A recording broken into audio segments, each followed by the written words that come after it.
13 লেখনীতে ভূমি। অদ্রিজার বাড়ি থেকে ভার্সিটির দূরত্বটা 15-20 মিনিটের। অদ্রিজা হেঁটেই বাড়ি ফিরছিল, পরন্তু বিকালের সব ক্লান্তি এসে ভর করল যেন তার মধ্যে। সরু চাহনিতে বার কয়েক দেখে নিল রাস্তার পাশের খোলা পার্কটা, সবুজ ঘাসের চওড়া মাঠের চারপাশ ইট সিমেন্টের বাঁধা কয়েকটা বসার জায়গা, আর মাঝখানে কয়েকটা লোহার দোলনা ছাড়া তেমন কিছুই নেই। ছোট ছোট ছেলে মেয়েরা দোলনাগুলোতেই উচ্ছ্বাসের সাথে চড়ছে। অদ্রিজা মুচকি হাসলো। পার্কের পাশে আইসক্রিমওয়ালা বা বাদাওয়ালা দেখে লোভ সামলানো গেল না। এক হাতে আইসক্রিম আরেক হাতে বাদাম নিয়ে আরামে গিয়ে বসলো মাঠের একপাশে। মাঠের মাঝখানে খেলতে থাকা ছেলে মেয়েগুলোর দিকে তাকিয়ে আইসক্রিম খেতে লাগলো।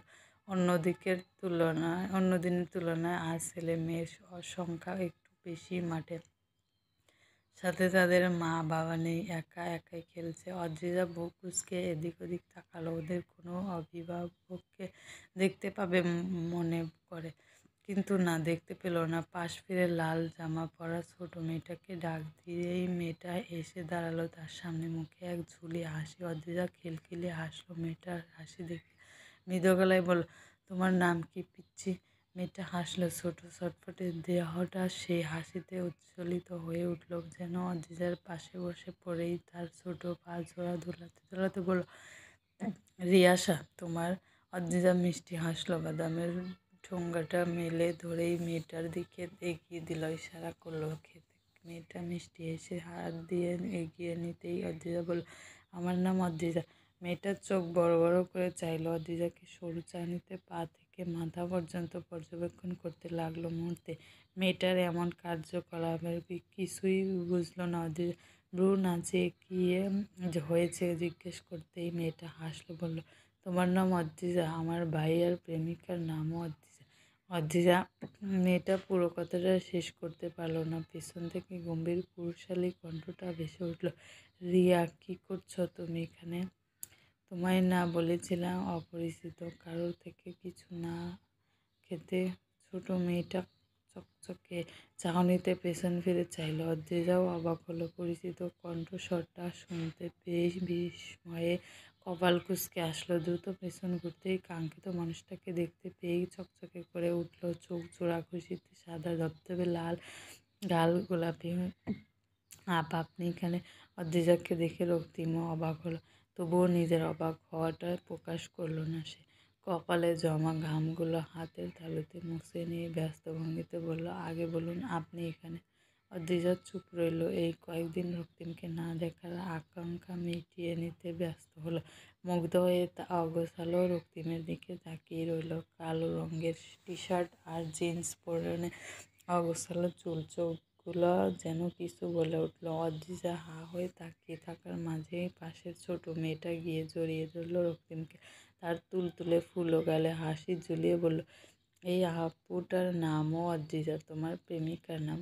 রক্তিম মুচকি হাসলো। মেয়েটার তুলতুলে ফুলো গাল হাত জোড়া দিয়ে স্পর্শ করে দিয়ে বাঁকা হাসলো। অদ্রিজাকে পা থেকে মাথা পর্যন্ত দেখে নিয়ে ফিসফিসিয়ে বলল, ধরো এই আপুটাই তোমার ভাইয়ার প্রেমিকা, কি করবে তাহলে?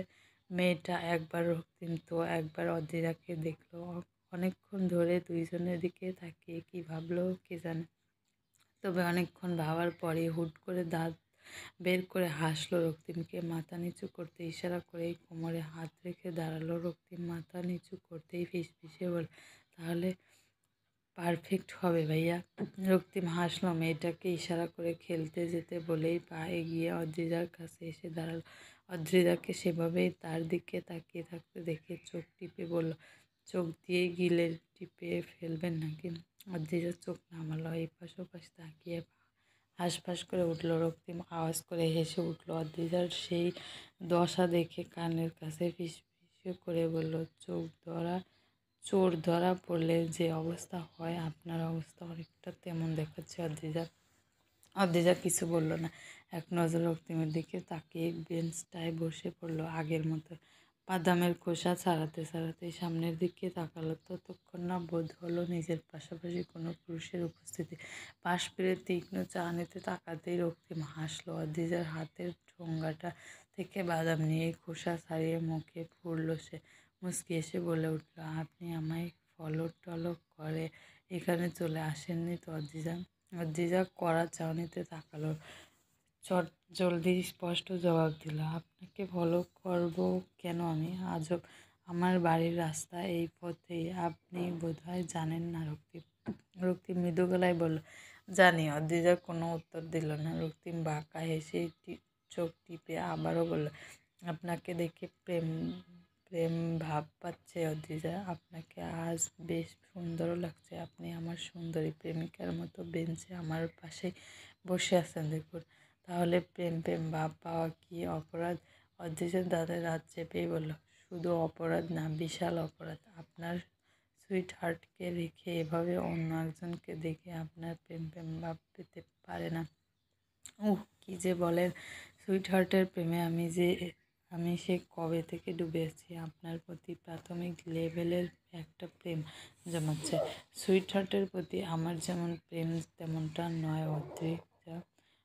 অদ্রিজা কপাল কুঁচকে তাকালো। রাগে সাদা ধবধবে গাল লাল হয়ে উঠল মুহূর্তে। রক্তিমের করা অপমান, তীব্র আত্মসম্মান তরতর করে জেগে উঠল যেন। নাক চোখ লাল করেই রক্তিমের দিকে কড়া চাহনিতে তাকালো সে। সেভাবেই কড়া গলায় বলল, তো সুইটহার্টের প্রেমেই মজে থাকছেন না কেন? রক্তিম অন্য এক নজরের সাথে পার্কের বেঞ্চিতে বসে ফ্লার্টিং করছেন আমার সাথে। রক্তিম বাঁকা হাসল, ভ্রু নাচিয়ে বলল, আপনি জেলাস অদ্রিজা, রিয়েলি?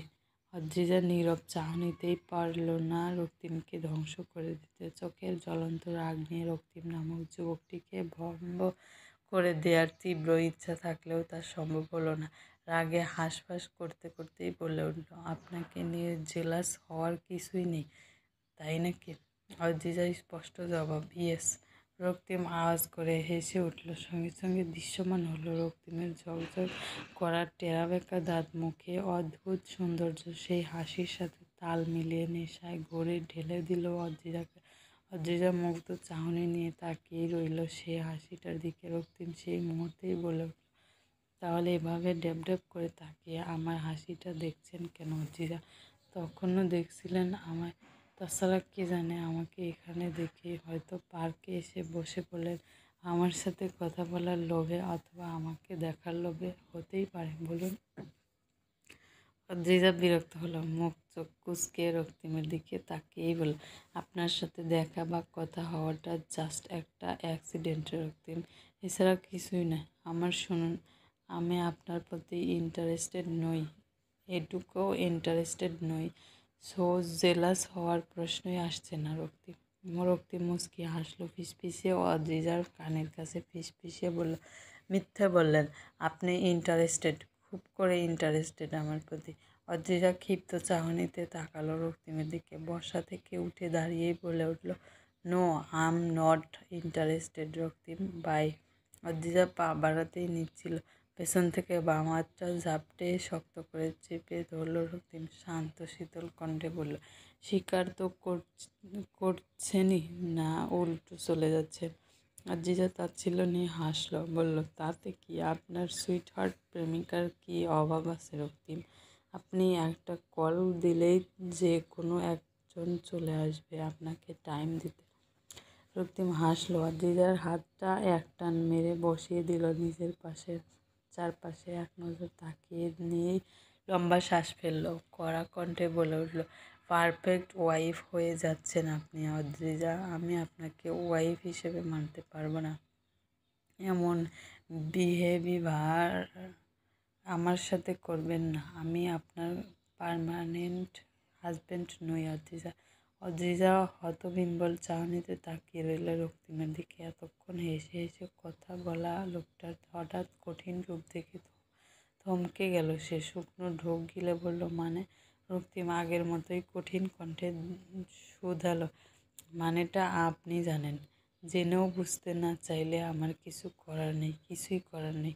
অদ্রিজা এবারও কিছু বুঝে উঠল না। মিনমিনিয়ে চোখে তাকিয়ে রইল রক্তিমের দিকে। তখনই সামনে এসে দাঁড়ালো ছোট তুলতুলে দেহ, ছোট প্রাণগুলো তুলতুলে ফুলো মুখগুলোতে হাসি ফুটিয়েই সবাই একসাথেই বলে উঠল, এটাই তোমার প্রেমিকা? অদ্রিজা থতমত খেয়ে তাকালো ছোট ছোট ছেলে মেয়েগুলোর দিকে। রক্তিমের সাথে তার সম্পর্কের সমীকরণ কী সেটা সে নিজেই জানে না। বাচ্চাগুলোকে আর কি উত্তর দেবে? আর বাচ্চাগুলোকে বলল তার ব্যাপারে। অদ্রিজার চকচকে চাহনিতে তাকালো সবার দিকে। প্রায় 30-35 জন ছেলে মেয়ে, বয়স 7 থেকে 12 কিংবা 13 বছর বয়সী হবে। রক্তিম এইমাত্র অদ্রিজার সাথে কঠিন কণ্ঠে কথা বললেও এবার মিষ্টি হাসলো মুখে, দুর্দান্ত হাসি নিয়ে ছোট ছোট ছেলে মেয়েগুলোর দিকে তাকিয়ে বলল, একদমই না। অদ্রিজা হতাশ হলো। রক্তিমের প্রতি আবারও জন্মালো রাগ, ক্ষোভ। চোখ জোড়ায় জ্বলন্ত অগ্নির ন্যায় রাগ জ্বলন্ত করতেই রক্তিম মুচকি হাসলো। অদ্রিজার কানের কাছে ফিসফিসিয়ে বলল, আপনি আমার প্রেমিকা, আমি আপনার প্রেমিক। অদ্রিজা কড়া কণ্ঠে স্পষ্ট জবাব দিল, একদমই না। কথাটা বলেই পা এগিয়ে সেখান থেকে চলে আসতে লাগলো অদ্রিজা। বাচ্চা বাচ্চা ছেলে মেয়েগুলোকে অতিক্রম করে যাওয়ার পথেই তারা আঁকড়ে ধরল তার হাত জোড়া। এলোমেলো বাচ্চা কণ্ঠে সবাই একসাথে বলল, তুমি ভাইয়ার প্রেমিকা? অদ্রিজা ছোট ছোট চোখ করে তাকালো। বলতে ইচ্ছে করলো, না, ওই নিকৃষ্ট অসভ্য লোকটার প্রেমিকা নই আমি, কোনোভাবেই না। কিন্তু বলতে পারল না তা। হাঁটু গেড়ে বসেই বাচ্চাগুলোকে ফিসফিসিয়ে বলল, আমি নই তোমাদের ভাইয়ার প্রেমিকা, অন্য একজন। তবুও বিশ্বাস করল না তারা। খিলখিলিয়ে হেসে উঠেই বলে উঠল, মিথ্যে বলছ? অদ্রিজা ছোট ছোট চোখ করে অসহায়ভাবে তাকালো। তারা সেভাবেই খিলখিলিয়ে হাসলো। ওর মুখে হাত রেখে বলে উঠল, রাতে আমাদের পিকনিক আছে, আসবে তুমি? অদ্রিজা মৃদু হেসেই বলল, আমি তো আসতে পারবো না পিচ্চিরা, রাতের বেলায় একা একা বাসা থেকে বের হওয়া নিষেধ আছে যে। বাচ্চাগুলোর তেমন একটা ভাবাবেগ হলো না। তারা অদ্রিজার কাছ থেকে ছুটে গেল রক্তিমের কাছে। কানের কাছে ফিসফিসিয়ে কিছু একটা বলেই খুশিতে লাফিয়ে উঠল। ছোট তুলতুলে শরীরগুলোর নেচে উঠল আনন্দ আর খুশিতে। অদ্রিজা মুচকি হাসলো, হাত দিয়ে ইশারা করে বিদায় জানিয়েই পা বাড়ালো পার্কের বাইরে। পিছনের মানুষটার দিকে তাকিয়েই ছোট শ্বাস ফেললো। আরেকটু কথা বলা কি যেত না? আরেকটু মন ভরে এই লোকটিকে দেখা কি যেত না? সঙ্গে সঙ্গে মস্তিষ্ক কঠিনভাবে উত্তর দিল, না, যেত না। ওই খারাপ লোকটার সাথে আর এক মুহূর্ত সময় কাটানো উচিত নয়। সন্ধ্যার আকাশে ডুবো ডুবো সূর্য। নেহা আনমনেই রাস্তা ধরে হাঁটছিল। হাঁটতে হাঁটতে এসে দাঁড়ালো দেহানের বাসার সামনে। বেলকনিতে দেহানের শার্ট আর টি-শার্টটা দড়িতে ঝোলানো, শুকোতে দিয়েছে। নেহা মৃদু হাসলো। কয়েক সেকেন্ড সেই বাসার সামনে দাঁড়িয়ে বাসায় উকিঝুঁকি দিয়ে মৃদু শ্বাস ফেলল। ব্যাগ থেকে মোবাইল বের করেই কল দিল দিহানকে। দুবার রিং হতেই কল রিসিভ করলো দিহান। নেহাকে যেন আর অপেক্ষা করতে পারল না। ওপাশের মানুষটা কিছু বলার আগেই বলে উঠল, দেহান, তুই কোথায় রে এখন? দেহান বোধহয় ব্যস্ত ছিল। ব্যস্ততার ভঙ্গিতেই বলে উঠল, বাসায়ই আছি। কেন? নেহা মিষ্টি হাসলো। ততক্ষণ না বলল, তুই একটু বাসার নিচে নামবি দেহান, একটু কথা বলবো। আমি তোর বাসার নিচেই দাঁড়িয়ে আছি। তুই নিশ্চয়ই আমাকে বাসার নিচে দাঁড় করিয়ে রাখবি না, নামবি প্লিজ। দিহান রাশভারী গম্ভীর গলায় বলল, হঠাৎ কি পাগলামি শুরু করলি নেহা? তোর সাথে তো আজও ভার্সিটিতে কথা হলো আমার, আবার এখন বাসার সামনে আসলি কেন নেহা? কি দরকার? যা বলার কলেই তো বলতে পারিস। নেহার মুখটা কালো হয়ে গেল মুহূর্তেই। নিরাশ গলায় বলল সে, তুই কি একটু বেশি ব্যস্ত দেহান? এটুকুও সময় হবে না তোর? আচ্ছা ঠিক আছে, সমস্যা নেই দেহান, আমি চলে যাচ্ছি। কথাগুলো বলেই দেহান কিছু বলার আগেই কল রাখলো নেহা। প্রিয়জনের অবহেলায় টলমল করে উঠল চোখজোড়া। যাকে ঘিরে এত পাগলামি, যাকে এতটা ভালোবাসে, সু কি আদৌ কোনোদিন তাকে ভালোবাসবে, তাকে বুঝবে?